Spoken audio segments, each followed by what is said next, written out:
Grabe naman yung tirik ng araw guys. Ang init, ang sakit-sakit pa. Kaso nga lang, mangunguha ako ng ito. Alam niyo ba to guys?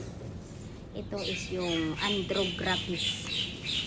Madaming gagamutin to guys kung alam mo ay yung paano gamutin. Gamitin, ika nga. So, grabe naman ang init. Tanggalin mo to. Tapos, i-dehydrate natin mamaya. So, try na. Wala ng tubig. Ang init naman. Masakit yung ano ko. Sayang yung gluta ko. Joke lang. Kasi ang init talaga guys. Mahirap to. Ito yung pinaka-patient na trabaho ng gagawin. Parang magtatanggal ka ng teeth. Ganon. Kasi dahan-dahan lang din. Pero tanggalin mo. Ay, ala. Diyos ko. Naputol ka. Makalbo ka. Okay lang yun. Kakalbuhin mo kasi para madali kang makaalis sa araw. Parang naman naibilad mo yung katawan mo. Huwag mo nang pahirapan pa ang iyong sarili. Kung meron namang easy way of doing this.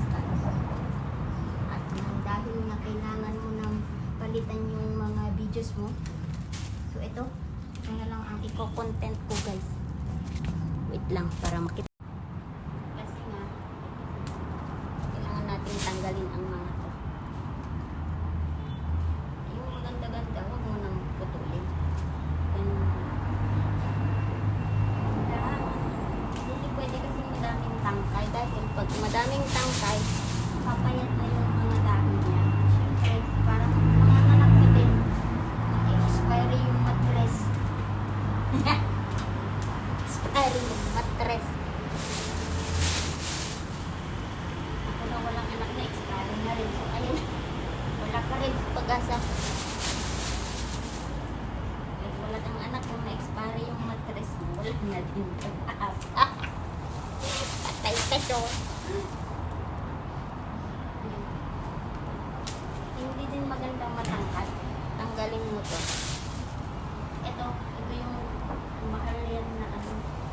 Siyempre, kailangan natin linisin dito para sa ganun ay magiging maganda-ganda rin yung ating tanim pagdating ni Madam. Pagkasabihin ni Madam, Chona, Cheche, what you do while I'm not in Singapore?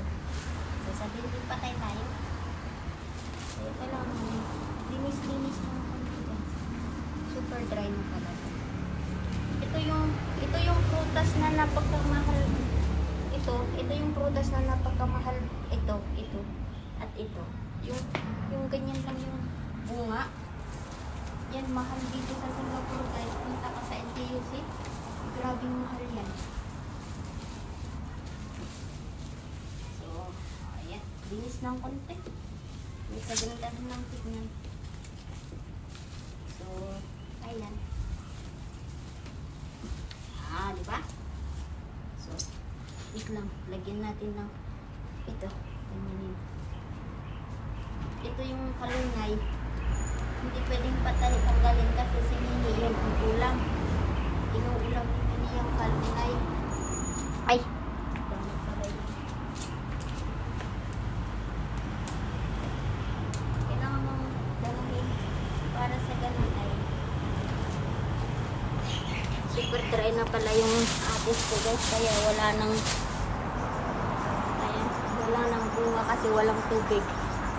At ayun, nakakuha ako.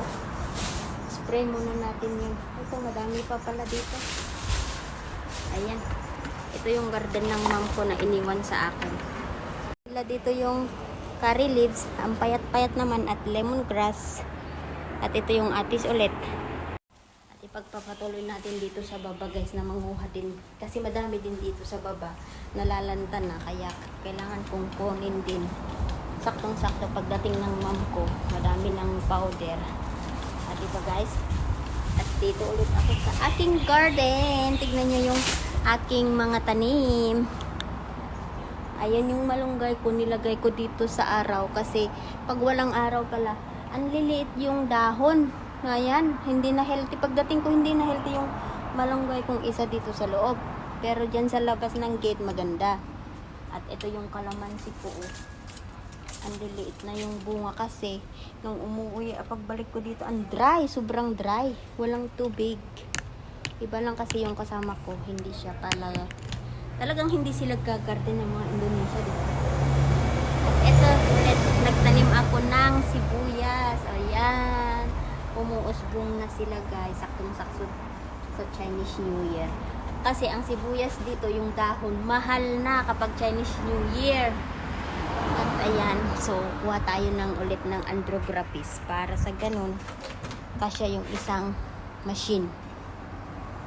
Dito healthy kasi, syempre araw-araw nadidiligan. Uy, nadidiligan.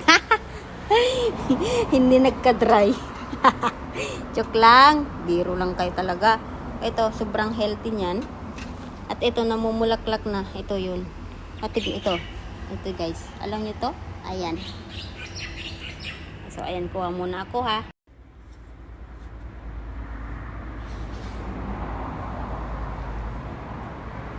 Isipin yung dalawa guys.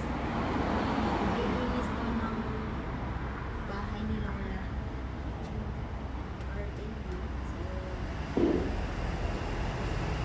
Hindi ko na mapapaan guys yung pagkukuha ko kasi baka maboring kayong manood sa akin. Pinakita ko lang paano magkuha tapos i-dehydrate natin mamaya. Thanks for watching. Bye bye. Love you mama.